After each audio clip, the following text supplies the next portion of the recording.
Guerra, martillo. No. War, hammer. No. Warhammer. Ah, Warhammer. Esa franquicia que te atrapa y no te suelta. Es como la farlopa, pero mucho más cara. Casi que hay que ser narco o político para poder comprar las figuras para armar los ejércitos. Pero bueno, vamos al principio, con la pregunta que tal vez te estás haciendo. ¿Qué chota es Warhammer? Warhammer es un producto de la compañía Games Workshop y es en sí un universo multimedial que se desarrolla principalmente en un juego de mesa y en libros que expanden el lore, además de contar con videojuegos y animaciones o series. Surgió como un spin-off de Warhammer Fantasy, siendo en su primera iteración conocido como Warhammer 40.000 Rogue Trader. Warhammer 40.000 como universo entra en lo que se llama Grimdark, un género de ficción en que todo es una cagada, todo la pasan para el tuje y no hay ninguna salida de esa situación. El nombre Grimdark surge de una frase de un libro que se volvió sinónimo con el universo Warhammer. In the grim darkness of the far future, there is only war. Lo que traducido así bien barato sería: en la siniestra oscuridad del futuro lejano, solo existe la guerra. Warhammer Fantasy fue el primer juego de la compañía, creado en 1983, una mezcla de fantasía con algunos elementos de ciencia ficción, mientras que Warhammer 40.000, creado en 1987, es en su mayoría de ciencia ficción con algunos elementos de fantasía. En Rogue Trader, la primera edición de Warhammer 40.000, se introducían las típicas razas de fantasía como humanos, elfos y orcos, pero en el espacio. Los dioses del caos y sus demonios surgen de esta edición y con ello una gran parte del conflicto del universo. En su segunda edición, el juego toma el tono grimdark con el que se conoce al universo, haciendo énfasis en la desesperada situación del imperio de la humanidad y su inevitable caída, además plantando el trasfondo de la caída de la previa civilización humana, la guerra contra las máquinas y la prohibición de la inteligencia artificial. La tercera edición introduciría dos nuevas razas alienígenas, o Xenos, los Tau y los Necrons, añadiendo también la subfacción Eldar de los Drukhari, o sea los elfos Edgy, y dos subfacciones humanas de la Inquisición, los cazademonios y los cazaherejes. Así también serían introducidos los Tyranids, los primos lejanos de los xenomorfos. Las demás ediciones no serían tan importantes al lore, sino más que nada al juego de mesa, con la excepción del regreso de uno de los primarcas, Roboute Guilliman, en la octava edición para dirigir al imperio de la humanidad y llevar a cabo la cruzada Indomitus, para recuperar los planetas perdidos. Y hace poco también se dio el regreso de otro de los primarcas leales al emperador, Lionel Johnson. El lore de Warhammer ha sido un factor clave desde sus inicios, al punto tal que hoy en día es casi tan largo como una de esas telenovelas turcas que pasan en la tele que mira tu vieja con sus amigas. De esas que bien podrían durar hasta la muerte misma del universo si le dieran el presupuesto a los directores. El universo de Warhammer representa quilombo tras quilombo, civilizaciones haciéndose bosta hasta caer en la mugre, peleando entre ellas para dominar la galaxia. Con respecto a las facciones, en el Milenio 42 se encuentran los humanos, los seguidores de los dioses del caos, los Eldar, los orcos, los Tau, los Necrons, los Tyranids y últimos al sorteo de piñas, las ligas de Votann. Vamos a hacer un repaso por encima de las facciones, pero para más detalle vas a tener que ver los siguientes videos. En la época del juego, son los descendientes de los humanos que otrora conquistaron gran parte de la galaxia, aunque todavía controlan como 1000 planetas o más. Son todos partes del imperio de la humanidad, encabezado por el emperador de la humanidad, un superhumano que surgió de las ruinas de la avanzada civilización humana de antaño, dispuesto a unificar a todos los humanos para salir de vuelta a conquistar la galaxia. Debido a la traición de Horus, maldito pelado Ortiva, quedó comatoso y fue internado en el trono dorado para que no se muriera y pudiera todavía ayudar a la humanidad. Como por ejemplo con el Astronomicon, el faro psíquico que permite a las naves espaciales imperiales viajar a través del espacio. De ellos se desprenden varias facciones. Las más numerosas son los humanos comunes y corrientes, que rellenan las filas de los ejércitos imperiales o la Astra Militarum. Luego le sigue el culto de la máquina, los mecánicos, proveedores y protectores de la poca tecnología que tiene aún el imperio. De los experimentos del emperador surgieron las legiones de superhumanos llamados Astartes, los supersoldados modificados genéticamente que fueron parte de la gran cruzada del emperador para reconquistar los planetas que pertenecían a la humanidad y que ahora protegen a la humanidad de los horrores de la galaxia. De la estructura de poder del imperio surge la Inquisición, una colección de órdenes o sectas que protegen o más bien buscan solucionar problemas que tengan que ver con ciertos enemigos de la humanidad, como la Ordo Hereticus, que pelean contra herejes, la Ordo Demonicus, que pelea contra demonios salidos de la dimensión alterna, el Warp o el Velo, o la Ordo Sinos, que pelea contra alienígenas. Y hablando de extremistas religiosos, las hermanas de batalla o adeptas sororitas son como monjas con chumbos que conforman el brazo armado de la organización religiosa del imperio, el Adeptus Ministorum, y sirven como parte del ejército de la Ordo Hereticus. Los dioses del caos en sí no representan una raza, más bien son la facción enemiga que amenaza a todos los habitantes de la galaxia. Surge de una dimensión adyacente al mundo conocido habitable, una dimensión denominada The Warp o el Velo. Es una representación de las conciencias colectivas de las diversas razas que habitan la galaxia. Los pensamientos y los sentimientos de los seres moldean el reino del Velo, corrompiéndolo y transformándolo en básicamente un infierno bien colorinche. El Velo es lo que permite el viaje interestelar, ya que es una dimensión paralela que acorta las distancias de los viajes espaciales. Pero el problema son las tormentas psíquicas que interrumpen la posibilidad de viajar por el espacio y los horrores mismos del dominio no material del Velo. Dichos horrores son demonios de todos los colores y las formas, sirvientes de los 4 dioses del caos: Khorne, el viejo lisiado enojón, el abuelito mugriento Nurgle, Tzeentch, el viejo chusma, y Slaanesh, conocido también como el cochinote. El Velo también es el responsable de la aparición de poderes mágicos en el universo. Es la razón por la que ciertas razas como los humanos y los elfos pueden usar poderes psíquicos para hacer bosta a sus enemigos. Los orcos tienen poderes psíquicos pero no pueden usarlos como tal, porque no saben que los tienen, pero igualmente pueden alterar hasta cierto punto la realidad gracias a una capacidad que solo ellos han podido dominar: la imaginación. Las fuerzas del caos se constituyen de demonios y de seres alineados a los dioses del caos, como humanos o marines espaciales que deciden servir al caos en vez de al emperador. Los elfos del espacio, una de las antiguas y primeras razas del juego y del universo en sí.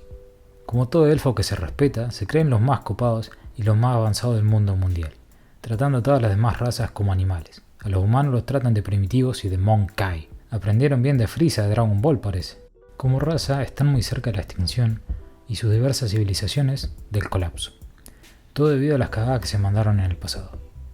Los Eldari, después de la guerra en el cielo, empezaron a copular como conejos, sacando crío tras crío tras crío sin parar, básicamente arruinando su ciclo reproductivo. Debido también a la falta de conflicto, empezaron a buscar el placer en su máxima expresión, llegando a las alturas de torturar por placer, descendiendo parte de su población a un oscuro pozo de libertinaje y corrupción, naciendo de esto la subfacción de los Drukhari, los elfos espaciales Edgy. De la asquerosidad de estos elfos oscuros surgió el eterno enemigo, la diosa Dios del caos Slaanesh, deidad del placer, los excesos y todas las cochinadas posibles. Y como no podía ser menos, Slaanesh empezó a morfarse en las almas de los elfos, fueran oscuros o Eldari, condenando a todos los Eldar a una eternidad en el infierno, que es el velo del Immaterium. Debido a la cagada que los elfos Edgy se mandaron, deben secuestrar y torturar a los habitantes de la galaxia, ya que el sufrimiento colectivo de esos seres mantiene a Slaanesh alejada. En sí, las dos facciones más importantes de los elfos son los Eldar, de los Craftworlds o las naves mundo, que son más piadosos, y los Drukhari, sus primos santiagueños. Aunque también están los elfos de los Inari, que siguen al dios de la muerte Iniad, y los Arlequines, seguidores del dios Kegorak, el dios de la risa. La facción que alivia un poco la oscuridad y el edginess del universo Warhammer. Salidos del tupper que te obligaste a limpiar hace un año, los orcos son una raza hecha de esporas, cuyo único objetivo es cagarse a palos con todo bicho que camine, porque para ellos hacer quilombo es divertido. Nacen de esporas que se esparcen por diversos planetas y que cuando crecen se transforman en criaturas que en poco se diferencian de los sindicalistas y piqueteros que hacen quilombo en Latam, salvo en que los orcos pueden llegar a respetar a sus enemigos, ya que son fuertes y se la bancan contra la Horda Verde. Los orcos forman diferentes clanes en base a su creencia en dos dioses, Gork y Mork. Inherentemente tienen un poder psíquico especial que se basa en el poder de la creencia, no en Jebus, pero sin cagar a palo al otro, más mejor. Con muchos orcos creyendo en algo, este algo puede volverse realidad, hasta cierto punto. Es por esto que pintan sus vehículos de rojo, porque creen que el rojo los hace ir más rápidos, o bien que el color violeta es un color sigiloso. Por eso se preguntan, ¿viste alguna vez un orco violeta? ¿No? ¿Viste? Entonces sí funciona. Es divertido imaginar que hacen cualquier jugada y porque creen que va a funcionar, va a funcionar. por lo que se piensa que su tecnología no tiene sentido, que para armar un chumbo pueden agarrar una caja, un par de balas, un cacho de metal y 2 tuercas y listo. Tenés alto yuta, capo. Como dicen los orcos, no tiene gracia si no tiene daca. Los Tau son una de las razas más jóvenes dentro del universo de Warhammer. Son alienígenas humanoides de color azul, con tecnología bastante avanzada y que se basan más en andar pegando tiros a lo lejos. Su sociedad está conformada por un sistema de 5 castas: los etéreos, o sea los gobernantes de los Tau, la casta de fuego, los militares de los Tau, la casta de aire, encargado de las naves espaciales, la casta de agua, mercaderes y políticos, y la casta de tierra, ingenieros científicos y laborantes. Su objetivo es lo que llaman el bien mayor, o greater good, es pelear por una supuesta igualdad entre todos los seres. Por esto son más de hacer alianzas con otros alienígenas en vez de exterminar a todos los demás como el Imperio. Por proveer un trato irónicamente más humano de las demás razas, algunos humanos dejan el Imperio para sumarse a la sociedad de los Tau, porque consiguen una vida mejor que dentro del Imperio mismo.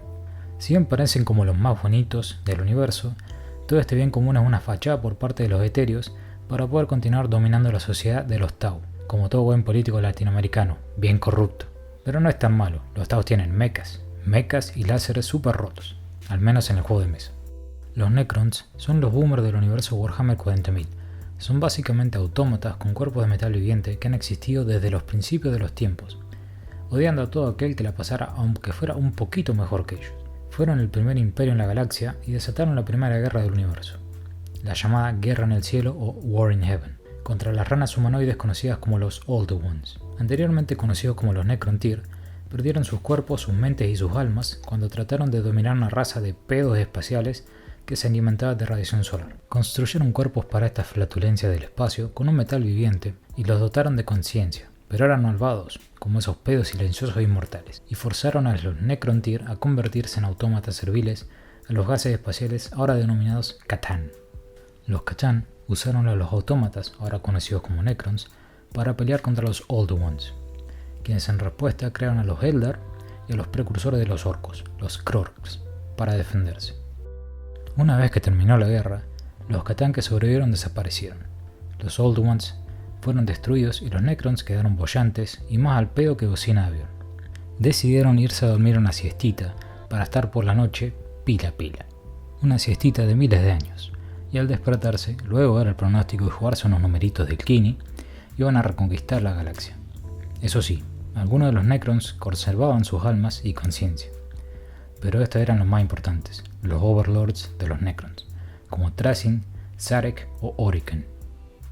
Los Tyranids son una raza alienígena que funciona en base a una mente colmena, y cuyo único objetivo es morfar todo lo que contenga materiales biológicos para poder seguir creando más alienígenas. Son una raza avanzada, entre comillas, que se adapta a cualquier ambiente y situación debido a la evolución forzada que hace la mente colmena sobre los distintos tipos de Tyranids. Por como son mostrados en el universo, son una fuerza incontenible e imparable, cuyos números sobrepasan todas las defensas posibles del universo, haciendo su presencia un evento apocalíptico del cual no hay salida, excepto por la extinción de las demás razas a manos de estos xenomorfos de cuarta. En sí, su estética se basa en los xenomorfos y por consiguiente en los diseños de H.R. Giger, así como elementos de las criaturas de Lovecraft.